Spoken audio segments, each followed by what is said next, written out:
Masih bersama saya Budiman Tanrejo di Satu Meja The Forum. Saya telah terhubung dengan sejumlah narasumber yang lain. Yang pertama adalah Dita Indahsari, staf khusus dari Menteri Tenaga Kerja. Kemudian ada anggota DPR dari fraksi Partai Golkar, Melki Lakalena. Malam, Bang Melki. Kemudian ada Presiden KSBI, Eli Rosita Silaban. Dan anggota Komisi 9 DPR dari fraksi PAN, Saleh Daulay, dan ada pengamat ekonomi Yanuar Rizky yang akan melanjutkan diskusi soal dana JHT untuk siapa. Sebelum kita mulai diskusi, kita coba tampilkan terlebih dahulu grafis yang ada yang dihimpun oleh tim Satu Meja soal Permenaker 19/2015. Ini adalah perbedaan yang dulu dan sekarang. Kalau yang dulu itu bisa dicairkan kepada peserta yang berhenti bekerja, dibayarkan tunai setelah masa tunggu 1 bulan.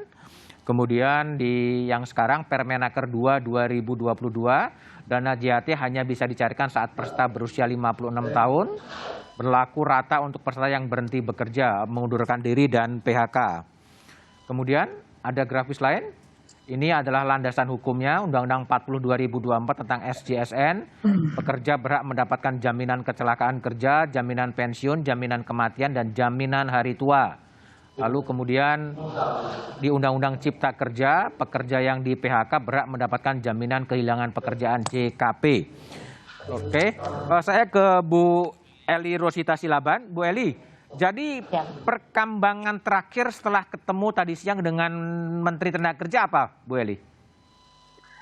Iya, terima kasih Mas Budiman. Sebenarnya kita sama dengan serikat pekerja, serikat buruh lain, cuma kami melakukannya lebih soft lah, misalnya kita lakukan strategi yang lain tanpa kami harus datang atau melakukan demonstrasi. Kita hormati teman-teman yang melakukan itu, tapi kami memang, saya sendiri langsung telepon Ibu Menteri karena saya kira kami banyak yang akan kami bicarakan dan harus saya sampaikan langsung, dan teman-teman federasi yang ada di bawah konfederasi yang berafiliasi ke kita, dan itu 10 federasi yang tadi pagi kami memang bertemu sama Ibu, lalu kita sampaikan keberatan-keberatan kita, kenapa ini harus muncul saat ini, lalu kita memang meminta kepada Ibu Menteri kalau tidak dicabut minimal direvisi gitu. Itu Pak, itu Mas. Jadi tuntutannya tetap minta dicabut atau direvisi? Yang direvisi apanya, Bu Eli? Ada beberapa pasal ya, sebenarnya gini ya, mungkin ini tidak akan diterima teman-teman serikat buruh secara gamblang, tapi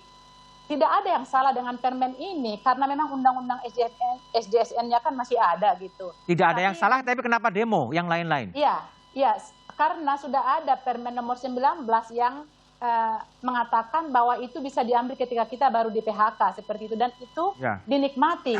Kita tidak sadar misalnya bahwa ada yang kita langgar dari undang-undang itu. Ya tentu saja serikat buruh menikmati dong, karena memang kita juga butuh ketika kehilangan pekerjaan, lalu ada uang kita yang memang dasarnya adalah jaminan hari tua itu ya diambil saat tua gitu. Tapi karena ada dibuka peluang di permen nomor 19 ya kita kan menerima sah-sah saja, tapi sekarang dibalikkan lagi itu dan akan mematikan permen nomor 19, memang otomatis serikat buruh agak kaget gitu. Aduh, kenapa ini seperti ini? Dan kedua, Mas, mungkin benar yang dibilang Ibu Menteri sudah dibicarakan di tripartit, tapi pesan ini tidak sampai gitu. Makanya terjadi penolakan-penolakan. Dan menurut saya, mohon maaf Ibu Menteri, memang saya katakan bahwa sosialisasi itu seharusnya sebelum turun permennya gitu. Jadi kita bisa lebih memasukkan masukan-masukan atau ide, jangan ada sosialisasi setelah sekarang gitu. Bu Eli, jadi kalau menurut Konfederasi Serikat Buruh seluruh Indonesia, ini problemnya hanya semata-mata sosialisasi atau substansinya yang jadi bermasalah? Iya, itu sebenarnya serangkaian ya Mas, misalnya sosialisasinya yang kurang, lalu itu kenapa terjadi momentumnya, misalnya karena kita kan menghadapi pandemi dan banyak buruh, memang kita harus berikhtiar lah, mudah-mudahan setelah memang kalau benar-benar ini nanti dilakukan tidak dicabut, bisa nggak dijanjikan atau bisa nggak dibuat keputusan tidak akan ada PHK pasca tanggal 4 bulan 5 supaya tidak khawatir buru-buru gitu. Lalu memang karena kita sudah pernah memberikan Permen nomor 19 itu memberikan kesempatan untuk itu kita ambil ketika saya kehilangan pekerjaan gitu. Dan itu dituntut buruh. Iya, itu saja. Karena kekhawatiran-kekhawatiran memang itu adalah hanya untuk biaya bertahan saja gitu. Oke, baik. Saya ke Bang Saleh Daulay dari PAN. Bang Saleh, jadi kalau saya baca pernyataannya Permenaker itu minta ditinjau ulang ya, meskipun tadi Bu Menteri mengatakan ini sesuatu yang sudah dibicarakan di Komisi 9. Gimana Bung Saleh? Ya, kalau dibicarakan sih sebetulnya kan itu umum saja. Kalau kita baca yang kesimpulan rapat yang disampaikan oleh Bu Menteri itu, ya kesimpulan rapat itu adalah bagaimana pemerintah meninjau seluruh aturan yang berkenaan dengan kebijakan yang mensejahterakan para pekerja kita. Oke. Dan itu termasuk harmonisasi dan sinkronisasi aturan perundang-undangan. Nah, mungkin salah satu yang dianggap itu adalah termasuk ini. Tetapi secara khusus nggak ada itu kita bercerita bahwa ada JHT nanti hanya bisa diambil pada usia 56 tahun. Oke. Itu yang yang pertama yang membuat saya mengatakan bahwa ini sebetulnya tidak arif, ya, kurang bijak ya ketika ada aturan seperti ini tiba-tiba muncul. Itu yang pertama. Kemudian yang kedua, secara sosiologis ini Permenaker ini itu keluar pada saat yang menurut saya kurang tepat. Mengapa? Karena para pekerja kita ini baru-baru ini kan sebetulnya mengalami katakanlah hal-hal yang menurut mereka ditinggalkan. Misalnya ketika membahas Undang-Undang Ciptaker, ini kan ada juga banyak penolakan di sana-sini yang dilakukan oleh para buruh. Tetapi tetap saja undang-undangnya jalan dan sudah disahkan. Kemudian yang kedua, kemarin itu soal upah minimum. Itu juga ada perdebatan, kalangan buruh juga menolak, banyak yang protes. Lalu tetap saja aturan itu sudah disahkan. Kemudian di tengah situasi seperti itu muncul lagi yang JHT ini. Nah, JHT ini juga bagi mereka kok tiba-tiba muncul seperti ini. Nah, seakan-akan para pekerja kita ini ditinggalkan dan mereka dianggap satu bagian yang ya sudah, ini pokoknya kalau sudah diatur begini harus ikut dan harus manut begitu. Dan menurut keterangan yang saya dapatkan, para pekerja ini atau serikat pekerja ini tidak dilibatkan dalam pembicaraan tripartit. Tidak dilibatkan.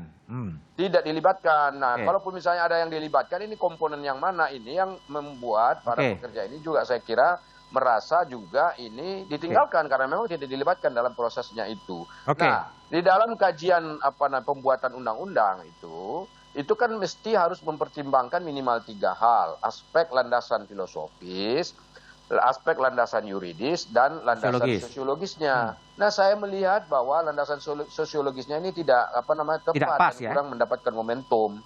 Nah, karena itulah maka ini perlu dikritisi, kemudian dikaji ulang, diperdalam lagi, dipertimbangkan, direview. Nanti kalau memang terbukti ini tidak tepat ataupun merugikan para pekerja, saya meminta ini ditinjau ulang. Ditinjau ulang. Oke, baik, Bung Saleh. Dan kalau perlu dicabut. Baik, Bung Melki. Jadi kalau posisi Melki di fraksi Partai Golkar soal Permenaker JHT ini gimana? Mendukung posisi itu atau gimana? Ya, kita kembalikan kepada yang tadi sudah disampaikan oleh Bu Menteri ya, karena diskusi ini kan sebenarnya waktu zaman Pak Hanif jadi Menaker juga seperti begini pernah terjadi nih, Mas.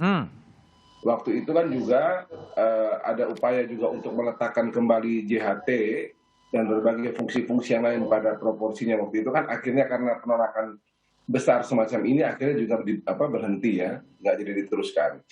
Nah, tapi pada periode sekarang ini yang selalu disampaikan kan adalah apakah para buruh itu ketika mengalami kehilangan pekerjaan, mengundurkan diri itu mereka mendapatkan bantalan nggak? Dan sebenarnya kan sudah disiapkan pas Undang-Undang Cipta Kerja ini adalah jaminan kehilangan pekerjaan sudah disiapkan oleh pemerintah melalui BPJS Tenaga Kerja. Dan juga kalau kita lihat formulasi dari pembayaran dari 5 jenis ya, pas kalau kita katakan ada 5 jenis jaminan yang diberikan kepada pekerja ya, tambah satu lagi itu jaminan kehilangan pekerjaan. Sebenarnya juga kontribusi dari berbagai macam asuransi bagi teman-teman pekerja ini juga sebenarnya bukan juga dibebankan hanya kepada pekerja ya. Kalau kita lihat dari 5 jenis yang diberikan ini itu tetap itu diberikan terutama paling besar kepada pemberi kerja. Dan khusus tentang JKP saya setuju bahwa itu harus dibuat penjelasan lagi lebih clear karena itu membutuhkan pasti ada sebuah proses tersendiri ya, karena biayanya pasti tertentu dengan jaminan tertentu juga. Nah, ini yang saya kira karena tidak sempat kita sosialisasi baik, akhirnya program yang sebenarnya kalau ini didiskusikan bisa diterima. Kalau lihat tadi Bu Eli kan menerima ya, kalau kita lihat tadi ya. Cuma mungkin butuh penjelasan. Saya juga cermati misalnya Mas Ristadi juga ya, dari KSPN juga menerima tapi butuh penjelasan. Artinya Golkar mendukung JHT ini kan, Bung Melki? Oh ya, kita mendukung untuk dikembalikan kepada fitrahnya. Fitrahnya sebagai jaminan hari tua ya? Betul. Oke, baik. Mbak Dita, jadi kalau kita lihat ya, ini sesuatu yang katakanlah bagus menurut pemerintah dan juga Golkar. Muncul kegaduan ini problemnya pada apa? Pada memang ada soal trust, ya, soal trust dana itu digunakan untuk seperti apa, kurang sosialisasi atau problem politik sebetulnya? Ya kombinasi dari berbagai persoalan. Jadi memang konsepsi asuransi sosial itu membutuhkan waktu untuk diberi penjelasan kepada masyarakat. Contohnya begini, Undang-Undang SJSN itu kan disahkan tahun 2004. Tapi aturan turunannya berupa pembentukan lembaga BPJS sebagai amanat undang-undang itu baru muncul 2011. Jadi butuh waktu 7 tahun ya untuk mempersiapkan, untuk meyakinkan masyarakat ini ada konsep baru asuransi sosial loh. Ya di mana kalian harus mengiur, harus gotong royong. Kalau kalian sudah menempatkan sejumlah uang di lembaga asuransi sosial ini, ada aturan-aturan di mana kalian tidak langsung bisa menarik uang itu dan langsung saat itu juga mendapat manfaat. Ada jeda waktu dan sebagainya. Nah, salah satunya JHT ini. Karena teman-teman di 2015 sudah mendapatkan semacam diskresi ya untuk mengambil uang itu 1 bulan gaji, 1 bulan pasca di PHK. Maka ketika itu mau dikembalikan ke kitohnya, karena sudah pernah merasakan senangnya, lalu tidak mau melepaskan itu.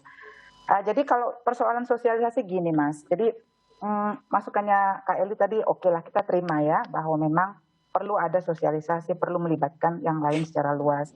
Tapi anggapan yang sama terhadap kami, kekurangan sosialisasi itu juga terjadi pada saat Undang-Undang Cipta Kerja dan pengupahan. Ya, anggapan bahwa kami jalan sendiri, Kemnaker tidak berkonsultasi dengan teman-teman pekerja.